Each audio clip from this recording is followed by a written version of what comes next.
Hello,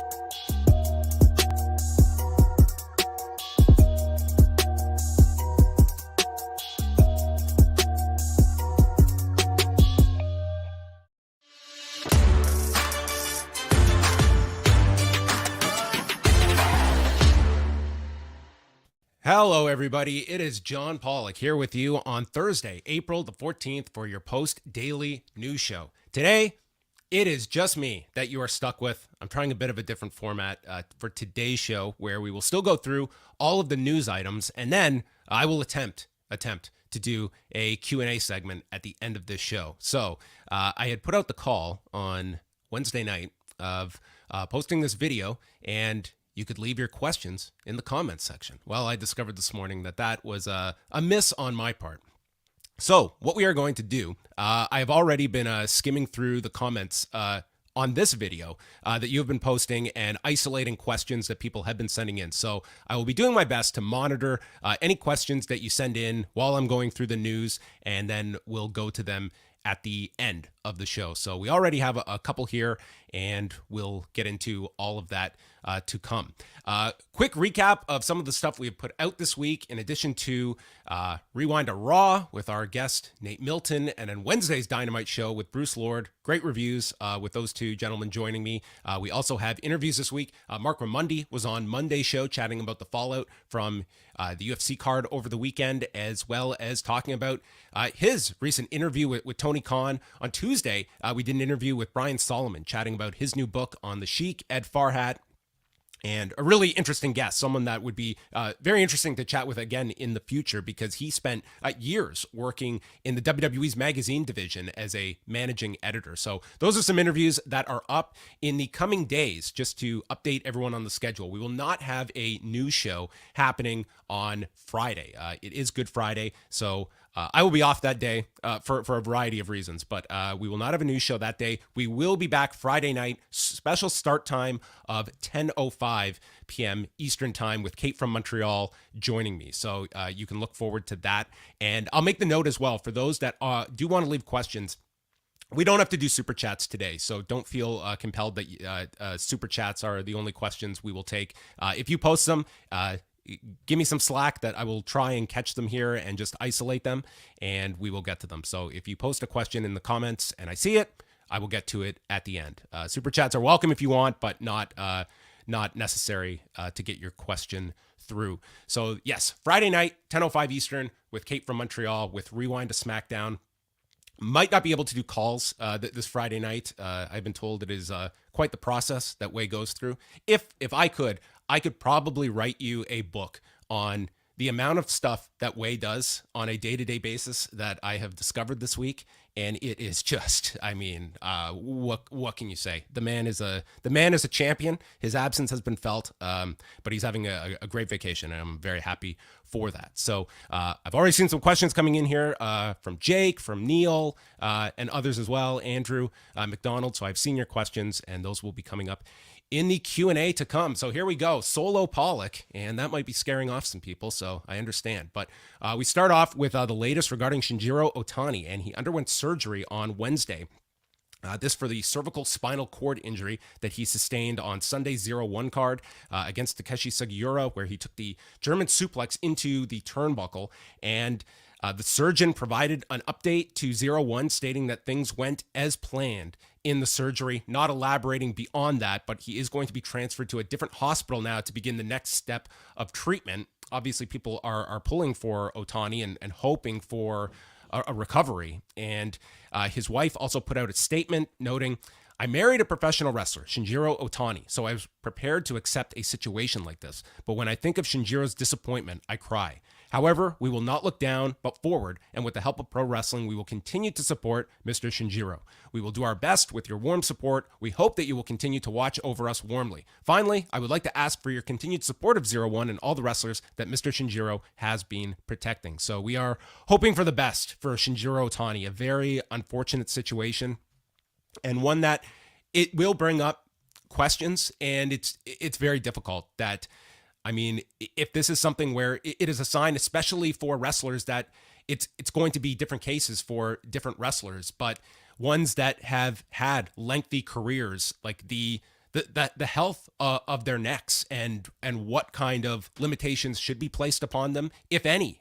This was said to be not the most egregious spot either, but sometimes it's just that wear and tear that something that you can do multiple times it's just the one time, and that's you can't always prepare for these. On the other side of things, it's the idea that this is professional wrestling. We are going to have these kinds of issues, but how can we best assess, especially older performers like Shinjiro Otani? He's 49 years old. That's, not the oldest that we are seeing performing these days when you compare to something like a Sting and what he's doing and he having his own neck problems. But this is somebody as well that's 30 years. And maybe we should be looking at that number more than just the age. And 49, of course, not that young either. So it's an unfortunate situation, and I don't know if necessarily solutions come out of it, but I think those questions worth asking when it comes to the expectation we have on the physical output of a performer of that age and of those miles that a Shinjiro Otani had. WWE has announced that SummerSlam tickets will be going on sale next week on the 22nd. This is for the card on July 30th. It is a SummerSlam in July this year for Nissan Stadium in Nashville, Tennessee. And this is going to be one of several stadium shows for the company, 2 in the month of July. So you will get Saturday, July 2nd at Allegiant Stadium in Las Vegas for Money in the Bank. That will be the same night as UFC 276 at the T-Mobile Arena, which currently does not have a main event. So it's a question as to how big of a show that is. The UFC, their business is on fire. That's going to be a sold-out show. And I would say regardless of the main event, the question would be, WWE, they have to move a lot of tickets. And I don't know if the UFC is really going to detract from that audience that, I think for both events, you're going to be getting fans that are traveling into Vegas for that weekend. And I think that, the Venn diagram of people who would try to get to both, go to Money in the Bank and make it in time for the UFC main event, I think that's a pretty low number. In prior years, if we were talking about a Conor McGregor fight, maybe that expands that base a little bit, but until we know the UFC main event, can't really gauge how big of a show that is going to be for the company. But obviously WWE aiming big with booking a stadium for an event the level of Money in the Bank. And then you fast forward 4 weeks, this will be another Saturday night event with SummerSlam at Nissan Stadium. And that is one that, again, they will be relying heavily on people traveling. Nashville, a very tourist-friendly city to attract people for that kind of a weekend, and we have seen the emphasis on Saturday night events for the company. So it's one where, they have some interesting players in place in terms of a big match that can be built up for SummerSlam, whether that is a Cody Rhodes going for a championship, whether that is something out of left field that they have in their mind. I think SummerSlam is, to me, and I would say both that and Money in the Bank are ones where, yes, there will be the novelty of a stadium. SummerSlam has the brand value with it, to a lesser degree Money in the Bank. But those are also ones that they're going to only get to a certain threshold of tickets sold, and then it's going to be the attraction on top of it that, to me, is going to move excess tickets if we're talking about selling out. Meanwhile, the Cardiff Wales show over Labor Day weekend, that is going to be an instant sellout. We have seen the figures out of like the pre-registered ticket buyers, like 59,000 they have eclipsed already. That is going to be an ultra successful show for the company. It tells you what the level of demand is for a major WWE event that is going to be happening the first weekend of September, the same weekend as All Out from AEW. Next, we go to the Good Brothers and their status with Impact Wrestling. So the initial report came from PWInsider.com that their deals were coming due in July, and then Fightful Select had an update that the date is July the 17th. And Carl Anderson and Doc Gallows, they're doing media promoting Rebellion for next weekend, I guess as well for New Japan as well. And they stated that is confirmed. Their deals are coming up in July, and we will see what happens with them next. The big question is New Japan, and meaning going to Japan.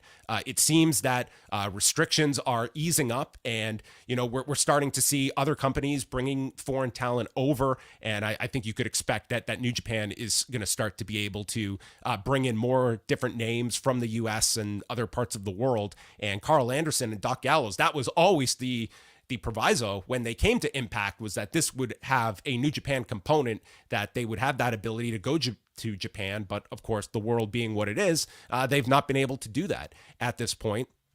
They seem to have a pretty good spot in Impact Wrestling, and we will see if they come to an extension on that. But you would have to think that New Japan will be part of whatever planning comes into the futures for Anderson and Gallows.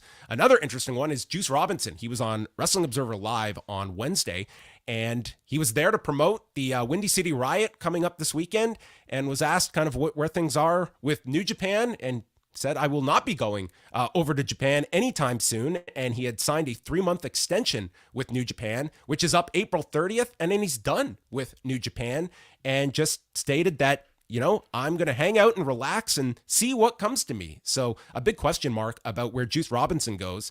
And, he was one that when he first, made that decision to leave NXT, and he went to the dojo in New Japan and reinvented himself. I mean, was someone that he could read the tea leaves in NXT, that CJ Parker was not going to take him to his desired destination in this industry. And from there, just decided, let's do a hard reset on my career, and did so in New Japan, and had several years where he really did reinvent himself. And I think being away from New Japan and primarily associated with Impact, he was somebody to me that even towards like that last year to 2 years, he had sort of, got lost in the shuffle in New Japan. And it will be interesting to see what his next step is. And again, it all comes down to where is this industry going to be in 6 months? I think there's many questions.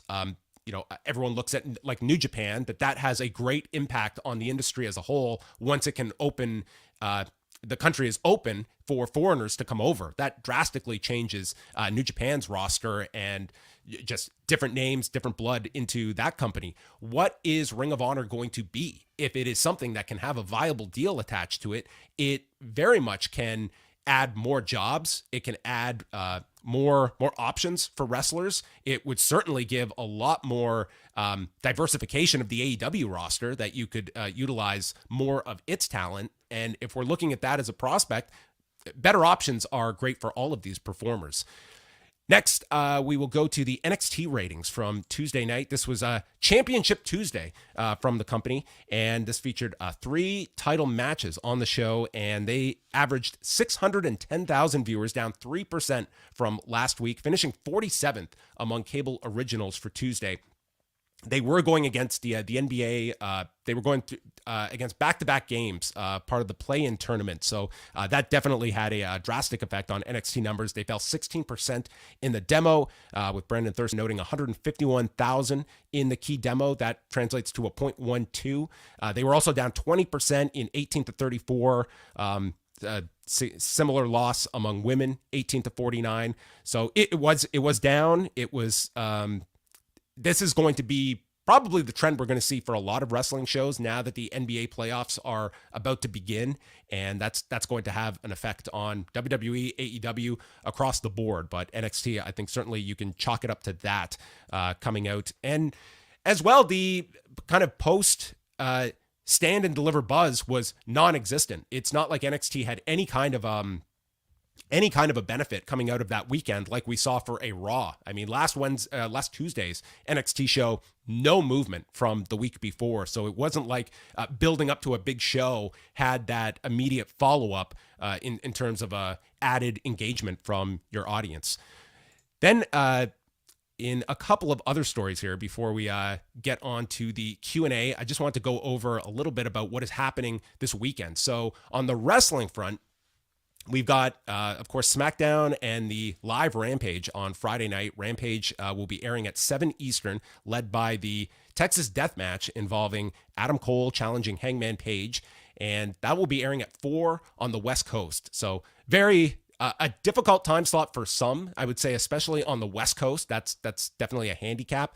For us in the East Coast, it's probably a bit better of a time slot. It's 7's a little early, but I think some will take that more than 10 o'clock Eastern.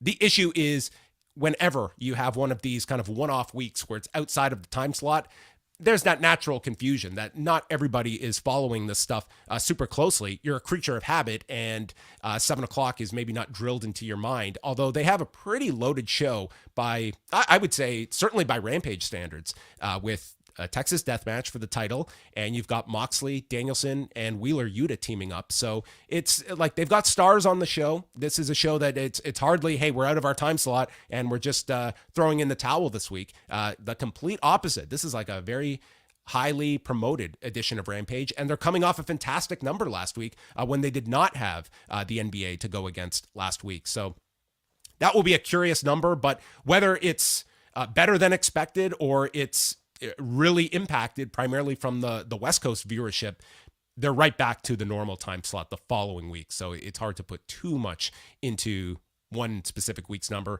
Then we have SmackDown Friday, and then Saturday night we have Battle of the Belts 2, and this is going to feature 3 championship matches with Thunder Rosa against Nyla Rose for the AEW Women's title, Scorpio Sky against Sammy Guevara for the TNT title, and then Jonathan Gresham against Dalton Castle for the ROH title.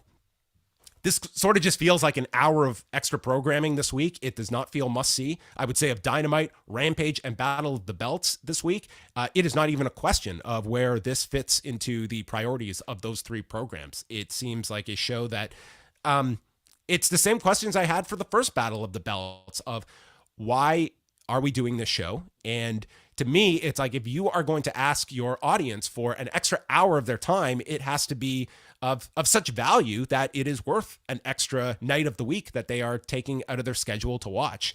And I am sure we will have fine wrestling for the hour. But to me, this pales in comparison to the lineups you have on Wednesday and Friday. And if I'm an average viewer and I'm giving you 3 hours already, very tough ask for me to give you a fourth, and a very, like, for your, really engaged AEW viewer, I would say that you're much more intrigued by what's happening with the Windy City Riot show that is happening at the same time. Now, that is a pay-per-view, so not everybody is going to be crazy about the fact that this is not airing on New Japan World as part of your subscription. You do have to pay extra for this. But that card from Villa Park, Illinois, will feature Jon Moxley and Will Ospreay, which is a terrific main event.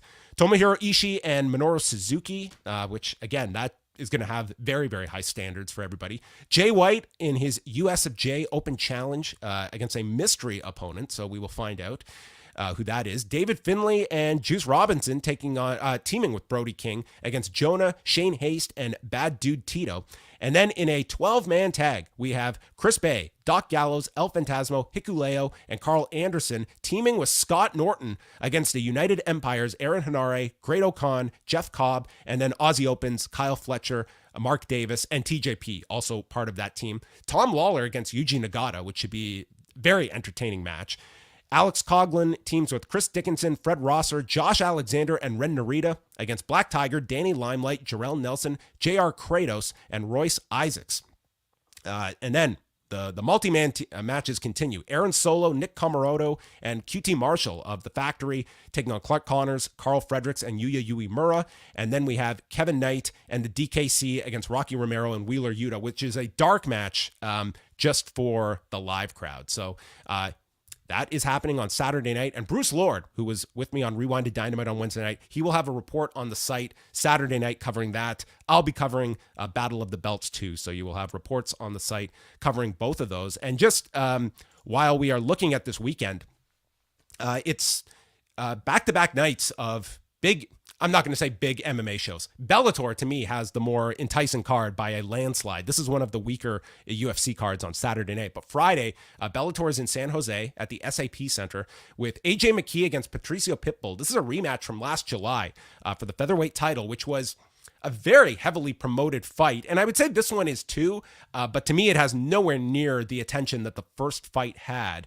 And I'm not sure why. AJ McKee, it's his first time fighting since that truly star solidifying performance against Pitbull last July. It is a rematch of what was a very engaging fight, and McKee is unbeaten. So it's, to me, an interesting fight the second go around. And then this will also have the finals of the World Light Heavyweight Grand Prix, where champion Vadim Nemkov defends the title against Corey Anderson.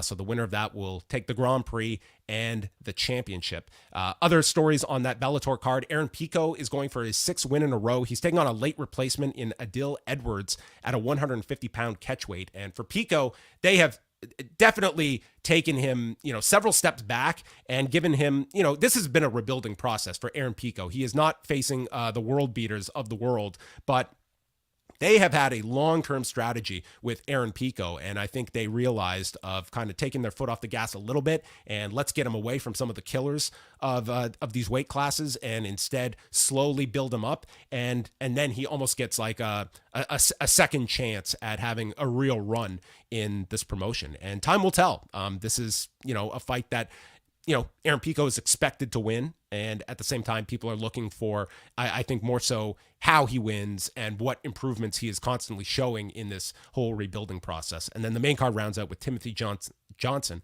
and Linton Vassell. On the UFC side of things, man, this has to be like star-wise, one of the weakest UFC cards this year. It's got a great main event. That is the calling card of Saturday night's card, where welterweights Vicente Luque and Bilal Muhammad will be having a rematch. They fought at UFC 205 back in November of 2016. That was the UFC's debut card at the Garden with Conor McGregor and Eddie Alvarez. And in that fight, Luque knocked out Muhammad. And since then, Luque has gone 10-2. And this is a significant weight class at welterweight. He's coming off 4 wins over Nico Price, Randy Brown, Tyron Woodley, and Michael Chiesa. Meanwhile, Muhammad, since that fight, has gone 10-1. He also had the no contest when his eye was poked by Leon Edwards. So he's been unbeaten in his last 7 fights. So it's like both guys, since that last meeting, they have gone on tears in a very deep weight class. And Muhammad's coming off wins over Demian Maia and Stephen Thompson by decision. So what this means for the 170-pound title picture is that if we are going with the assumption that Kamaru Usman is fighting Leon Edwards next, right below that is your Khamzat Chimaev and Colby Covington potential fight. That one's been thrown out there, but hardly official. And whether they in fact go with that fight, the winner of this fight is in that mix with that quality. And what we have here is that Luque and Bilal Muhammad, those would be, in terms of like Colby Covington, the biggest thing against him is these 2 losses to Usman, and Luque or Muhammad. I mean, to me, they almost make more sense to fight Colby rather than Chimaev at this point, because you do Chimaev and Covington, it's the potential of Chimaev having a huge profile win where it is undisputed he is the next contender. A loss, and you're sort of out of luck with both options, because I cannot see a third Usman Covington fight at this point, and then Chimaev has lost. So it's an interesting division, and the biggest fight to make right now to me is Usman and Chimaev, and Leon Edward fans will be very upset at that, but that is the reality right now. So we will see. All indications are that Usman will fight Leon Edwards, but this is an important fight on Saturday night. The rest of it, maybe some great fights, but on paper, cannot say it looks utterly spectacular. And the last thing before we go to the Q&A is tonight's Impact, where they have announced Jonah taking on PCO, Steve Macklin against Alex Shelley. We'll have Diana Perrazzo's Champ Challenge, and then Jonathan Gresham against Rocky Romero, and before the impact, that's what the BTI stands for. Madison Rain against Jesse McKay. That will be at 7:30 Eastern time. All right. We are going to try now to do this Q&A. So I hope everyone is patient here, and we will go through these. So first one comes from Andrew McDonald. With AEW's Friday at 10 and 7 this week not being advantageous time slots, should AEW put Rampage against SmackDown? I know they'll always lose due to broadcast versus cable, but would that help ratings? I do not think that would be a wise idea for Rampage to go against SmackDown. We do have, the comparison of, when we had kind of an apples to apples comparison when SmackDown was on FS1 that week, and we had the brief head-to-head overlap for 30 minutes, which ended up being, a positive for AEW coming out of that. I just don't think you are putting yourself in the best position possible going against SmackDown that is routinely going to top 2 million viewers, and you're just putting your show, it's also having, that was not an option for them on TNT either, to have, an earlier time slot on Friday nights. I don't see them moving out of this 10 o'clock slot anytime soon. But when these negotiations are coming up, obviously the time slot is going to be discussed. And if the show continues to outperform expectations, that's when TNT looks at it and says, are we putting this in the most advantageous spot on Friday nights? Do we move it somewhere else to a different night or to a different time slot? But I would definitely be hesitant to put it head to head with SmackDown every week on Fox. Neil, our man Neil, asks, any info on how long Mustafa Ali has remaining on his contract? Is it not a bit counterproductive from a business point of view to hold on to him and pay his downside when he'll leave as soon as he can? Well, for this, we can only go based on what Mustafa Ali has disclosed. And recently, he had, I think it was back in February, he tweeted out that I'll see you all in around 2.5 years. So if you take that comment at face value as specific to his contract length, then we're looking at the ballpark of summer of 2024, which is an eternity in this industry. That, yes, it would be completely counterproductive to think that he would be benched for that amount of time. This is a company that they can afford to be incredibly stubborn and bench someone for that length of time. And it's certainly one that's going to be their choice to make. And I mean, you can get into like how much influence one side has over the other party in these contracts, where a Mustafa Ali could sign a 5-year deal. And the second that WWE decides that the terms of this deal no longer work for us, we can cut you. We can cut you after a month. And all we are obligated to give you is 90 days after that notice. And then we are free of that contract. And you can sign something that is worth $5 million over 3 years. Doesn't mean that WWE is guaranteed to provide you that $5 million. If after 6 months they're not happy with that, you're going to get the amount of that 6 months, tack on 90 days, and that's the contract. It's not like Mustafa Ali can wake up and say, I'm not happy with the terms of this contract, and I'm giving the company 90 days notice for when I want to move on. And that's just the structure of these contracts. So they are not equally balanced at all. But that is the reality of the situation. I think everyone hopes for some kind of resolution with Mustafa Ali, because this is a guy in his prime years that is currently just spending them doing nothing. Next one here. In the next TV rights deal for UFC, could you see that being part of the deal, similar to WWE, as they have quite a big library now with Pride, Strikeforce, WEC, The Ultimate Fighter, and their back catalog? All right, yeah, he was, he had a prior one here. That Fight Pass is currently used to distribute the product internationally where other TV deals don't exist, and to stream other promotions like Cage Warriors and Cage Fury. All right, well, if I understand the question, I would say first of all, like, we are so centered on these next round of negotiations for WWE and AEW. It's critically important for AEW in these next round of negotiations. The UFC is about the most, like, I'm very confident WWE is going to do well in these next round. AEW, there's more questions because to some there's still question marks. It's not, they don't have the proven track record of a WWE in the market space. UFC is, to me, as sure a bet as I would feel comfortable on that they are going to come out swimmingly once their rights are up with ESPN. And, we talked about it last week about whether Disney is looking at that point of how much are we going to fork over for the renewal of these rights versus the ability to buy this company outright. And if UFC is necessarily within that grasp, like, they might believe that look at what our valuation was 5 years ago and look at it today. They are on fire right now where could their valuation be 5 years from now? Like, why sell now? Unless the figure is just so stunning, so staggering that Endeavor looks at it as, listen, this pandemic was not good for anybody, and we're looking at this gigantic amount on the table. Perhaps that is something that they look at, and it's just something they cannot turn away from. But on the Fight Pass front, I think Fight Pass is going to exist in the way that it does now. It was strategic in that they did not shut it down when they licensed their domestic rights over to ESPN Plus in 2019.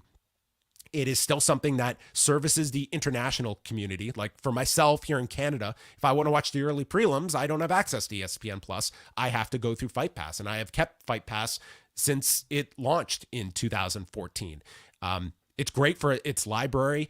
And beyond that, I think the way to look at it is some of these deals that we're seeing WWE in terms of its strategy towards the WWE network of licensing it around the world to different distributors, that maybe that is where they take Fight Pass next and try to secure more of these deals by licensing Fight Pass outright to other countries internationally. So yeah, it's an interesting part of the whole dynamic of the next rounds of negotiations for all of these companies. And UFC, like, they just stand to make so much, because if you're talking about any of these companies that are approaching the level of like your top tier sports, it's UFC by a landslide that is closest to being in that company, with proven success of being able to draw numbers on ESPN, having a huge impact on ESPN Plus. Like, think about how many sports are out there that your fan base is conditioned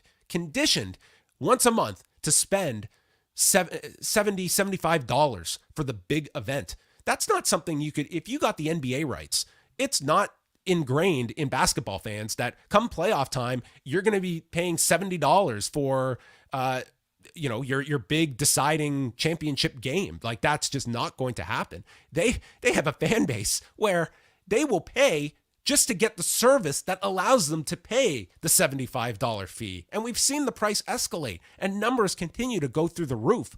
And you don't have a players association to deal with. You don't have to earmark half your revenue for the fighters. It's remarkable what this business is, and very, very one-sided towards the promotion over the fighters. And that's why it's such a big topic, that of fighter pay. So anyway, all very, very interesting stuff.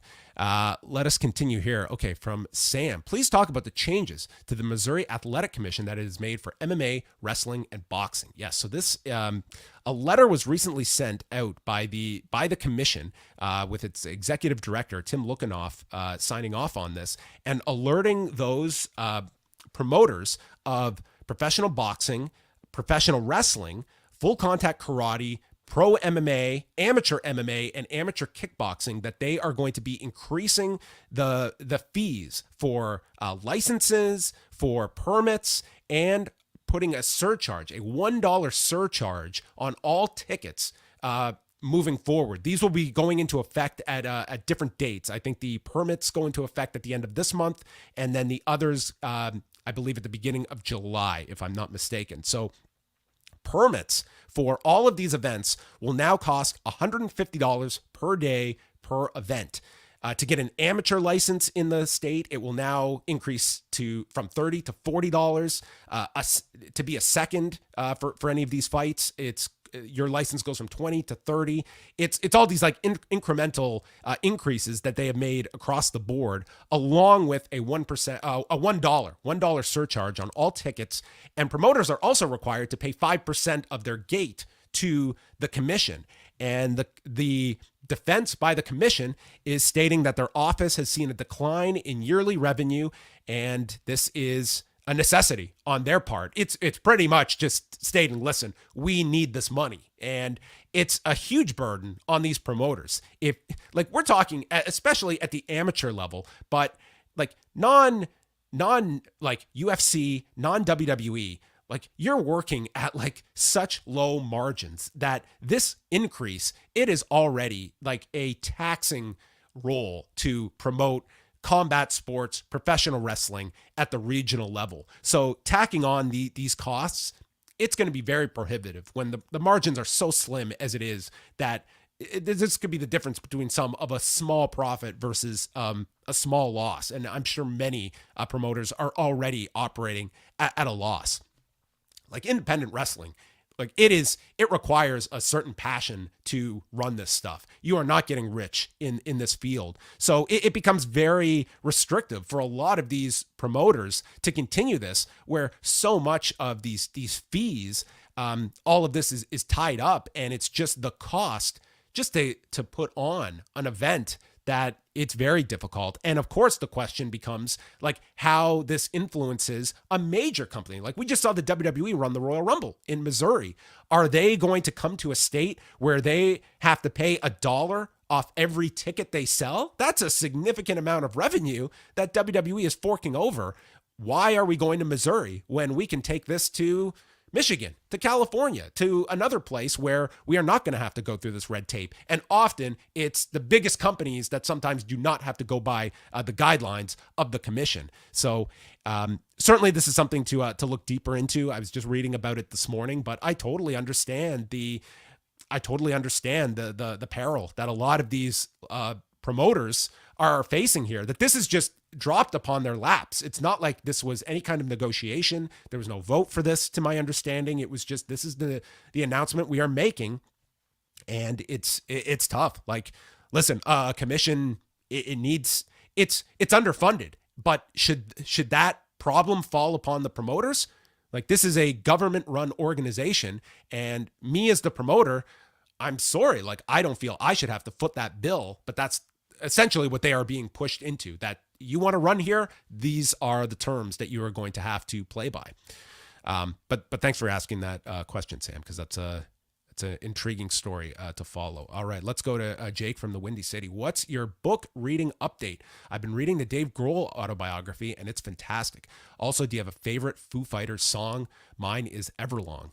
Yeah, Everlong is probably they played Everlong at my high school graduation. And there's something about a song being played at your high school graduation that actually maybe it can take it down a notch. I mean, they didn't play like that graduation song by Vitamin C. That was, thank God, just the most overdone song. But anyway, I digress. Everlong's a great song. I enjoy a lot of Foo Fighters stuff, whether it's Learn to Fly, Everlong, The Pretender. But I also just read Dave Grohl's autobiography. It's fantastic. Of course, would be a very tough read now after the recent news of the passing of Taylor Hawkins. But nonetheless, it's a book I would recommend. I'm actually reading right now. Bit of a tie-in here actually to wrestling. It is called Stealing Time by Alec Klein, and it essentially outlines like the disastrous AOL Time Warner merger. So I'm reading that. I'm less than 100 pages in. I just started it the other night, and it's thus far it's more so into the background of Steve Case, who is one of the major executives on the on the AOL side.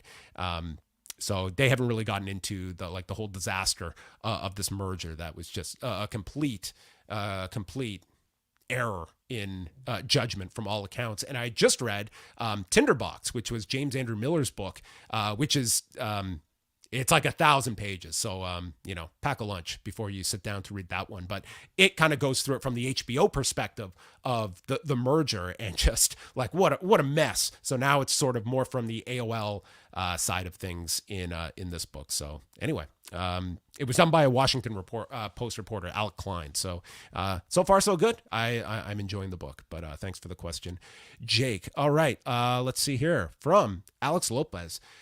John, now that WWE has announced all 3 of the Summer Stadium shows, how hard do you think it will be not only to sell out those 3 shows, but also make those shows special?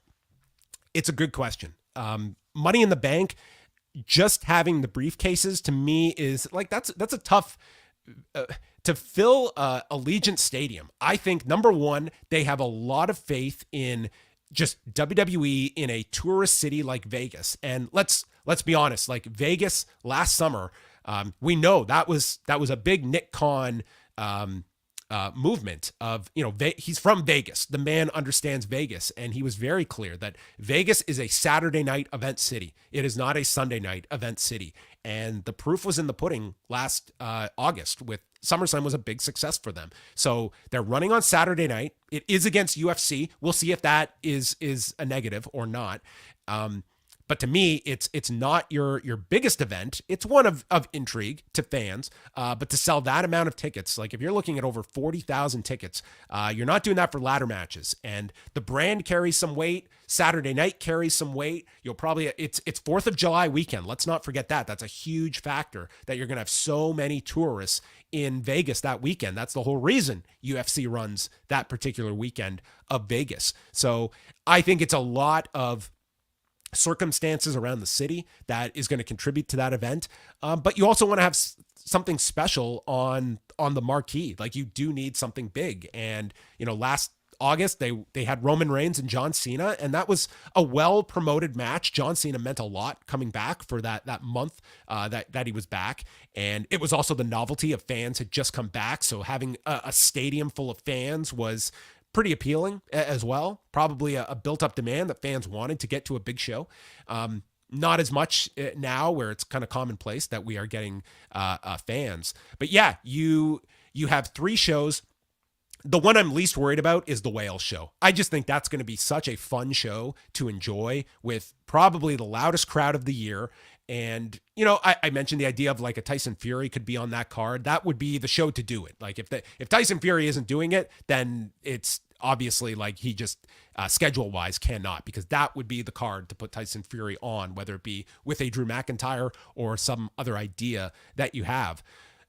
Cody is someone you want to have in a big babyface position come all of these shows. I think you need that big babyface star. That's what this company needs. You have Roman Reigns, and at some point you can flip Roman Reigns to become a babyface, but I don't know if you want to do that quite yet. So I think there's a lot on Cody Rhodes to sort of fill that role that a John Cena held previously. It is, we say it almost every week, of the difficulty of this company creating baby faces. They've got a hot one in Cody Rhodes 2 weeks in. Where are we going to be 6 weeks from now? Where are we going to be 12 weeks from now? The hope would be that he is still at this level and that this audience sees him as a massive star and a baby face. Like not, we're good on heels. We need baby faces to build up for these stadium shows, because you would have to think that Roman Reigns is going to be the centerpiece of all 3 of these events. Chris Elliott, regarding Tony Khan bringing us another announcement next Wednesday with WWE's announcement of the Cardiff show for September, do you think this could finally be the Fulham Craven Cottage show?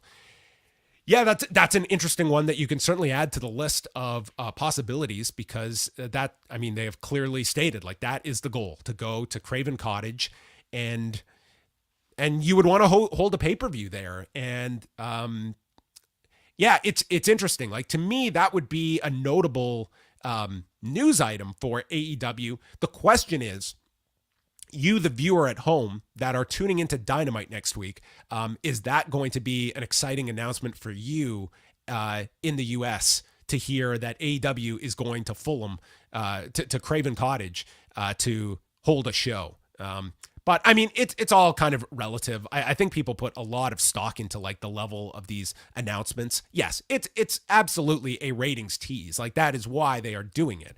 And fans have every right to say whether it's it's just emptiness on the promotional side or if there's real substance to the announcement.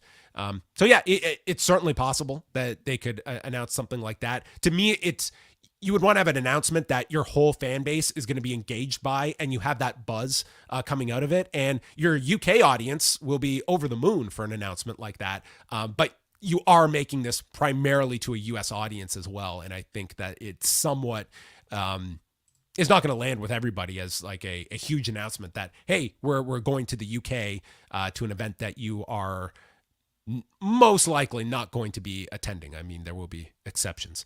All right. Let's see here if there are any more questions here. I'm just skimming through here. And all right. Sam's saying that he's enjoying this solo format. And all right. Well, thank you. I've been talking here for We're at 44 minutes. That's ridiculous. I applaud everyone that has stuck around for this, that's enjoyed this. Okay, from Gabe. John, with shows like SmackDown only live on the East Coast, I usually stream on the app since I'm on the West Coast. Do streaming numbers get counted in the ratings? Streaming numbers are accounted for, and we used to be getting them a lot more when when UFC was on Fox, and I know that Dave Meltzer was getting like the breakdowns of like what percentage were watching on streaming versus watching on television, and like the disparity was just, granted, this is going back several years.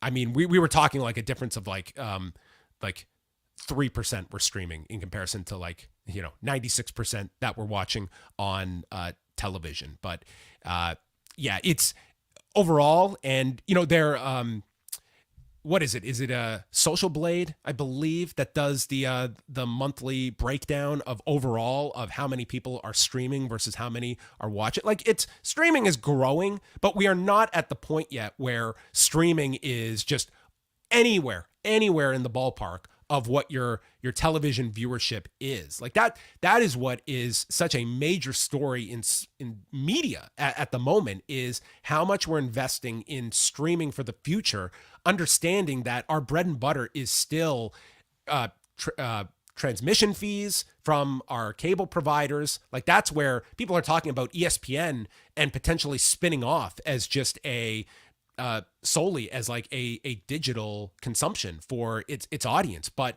they are going to leave cable kicking and screaming. How low does their the amount of homes that subscribe to ESPN, how low does that number have to get before it's not worth it for them anymore? Like, they are still, like, that is such a huge part of business. And 5 years from now, like I have heard experts that believe that 5 years from now, like an ESPN could leave and just be a direct-to-consumer vehicle.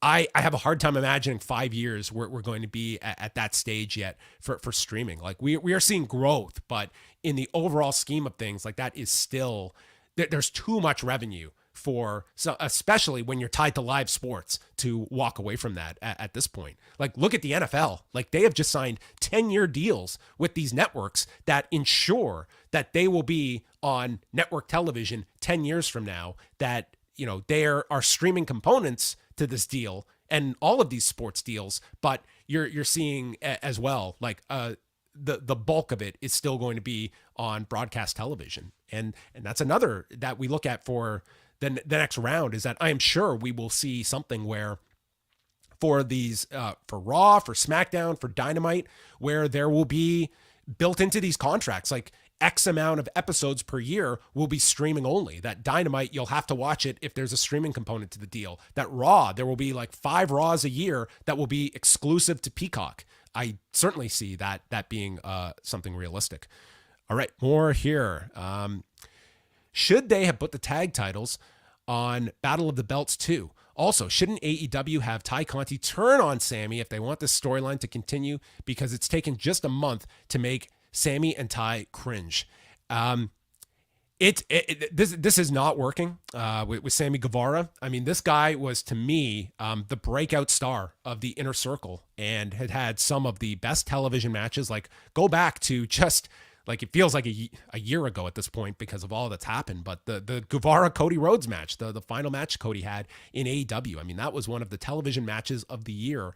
And Sammy Guevara, I just think this is not the reaction I would be coveting if I'm AEW. Like, it just feels like these two have stepped into the roles that Cody and Brandy occupied that was becoming a detriment to the program.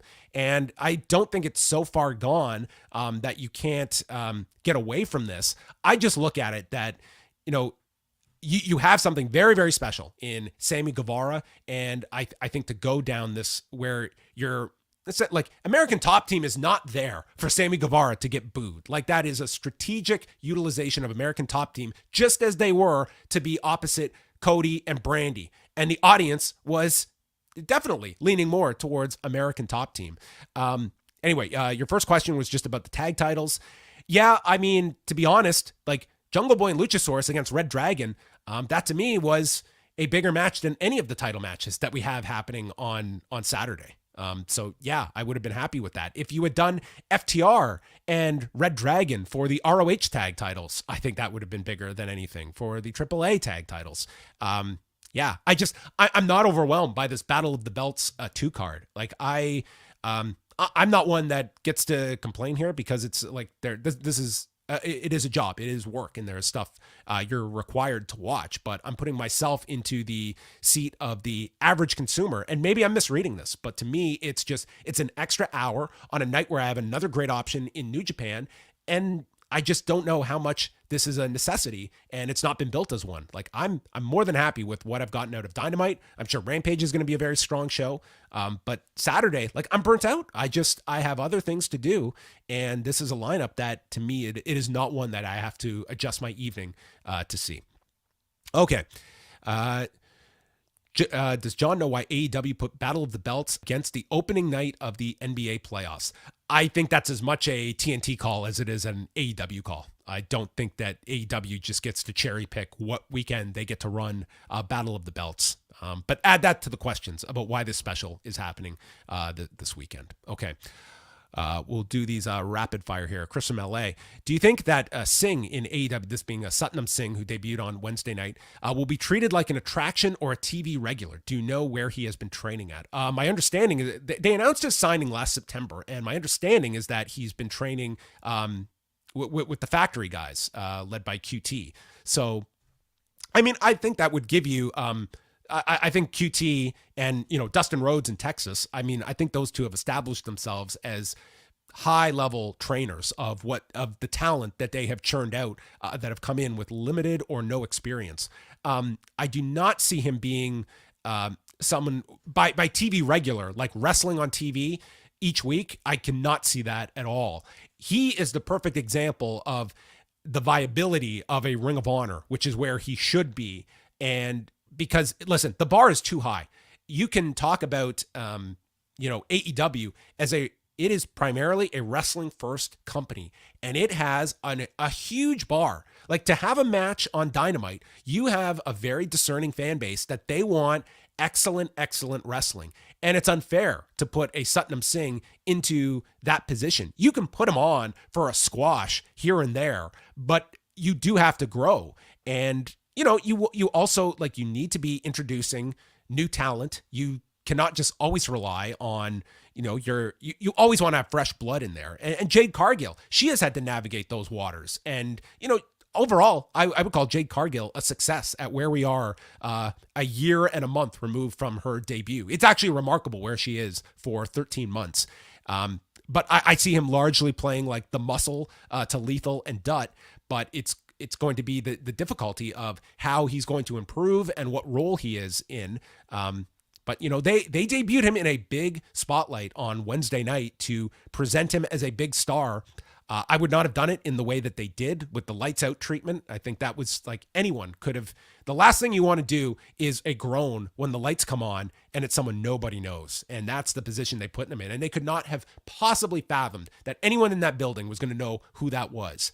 So it was a strategic choice to do that. And obviously out of the gate, you have to present him on television in a pushed role, but regularly wrestling on TV, I think it would be more so as an attraction, as you're suggesting. Okay. Why would AEW put Battle of the... Oh, sorry. We answered that one already. Thank you for those that have put in the super chats as well for Chris and that other one about the NBA playoffs. Okay. I think we're at the end of the road here. Brandon from New Jersey. Does Dana White still get a cut of the new rights deal? For Dana White, he signed a new extension with UFC not all that long ago, where I don't think it is tied to the revenue. He is more than handsomely compensated for his work, and I don't see that changing anytime soon of Dana being there to be front and center as UFC continues. All right, and the last one here is from Aloxi. Sorry if you answered this, John, but how did you score the Sterling Yan fight? 10-8 in the second. Thank you. Yeah, I wrote about this on, I think it was Monday's update. I went through my scoring, but yeah, That first round to me was exceptionally close. That's what it comes down to. I did go 10-8 in the second round. I thought it was enough for a 10-8, but none of the judges went that way, which is fine. It was, you could argue borderline, but I did go 10-8 in that round. To be quite honest, I watched the second round twice, and it was, Aljamain Sterling is very, very confident that he won that first round, and he should be.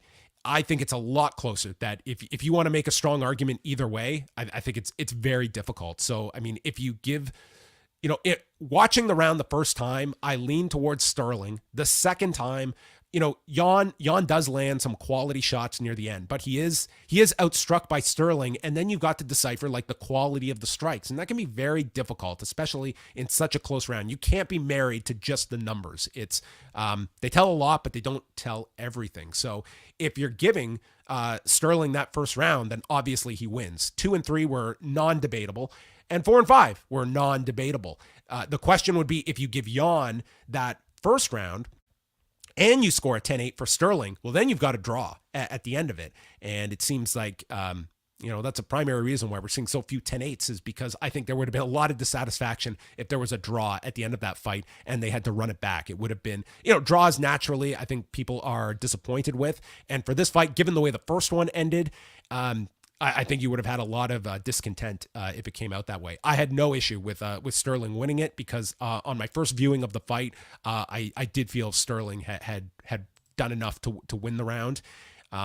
At worst, I'd go a draw. That would be as low as I could go. I don't think I could score the fight for Jan. All right, guys. I think that's going to wrap things up. If you sent in a question or just logged in, thank you very much. I really appreciate this. I didn't know how this format would work, trying it out, and we went nearly an hour here. So I'm so happy many of you joined and threw in your questions, and it was my bad on the comments setup that I did. I'm learning as I go, but that is going to wrap things up. So later today, there will be an edition of the British Wrestling Experience dropping with Benno and Andy Ogden. They will be I'm sure they'll be chatting about the Cardiff announcement for WWE, 1PW, and probably many other subjects. So look for that in the British Wrestling Experience feed. No post-daily news show tomorrow. I'll be back on Monday with the news. But Friday night, 10:05 Eastern. Note the special start time. Right here, this will be for patrons. So postwrestlingcafe.com, myself and Kate from Montreal will be going through both episodes of Rampage and SmackDown, and that will be on Friday night. So thank you once again to everybody for joining us, and we will chat with you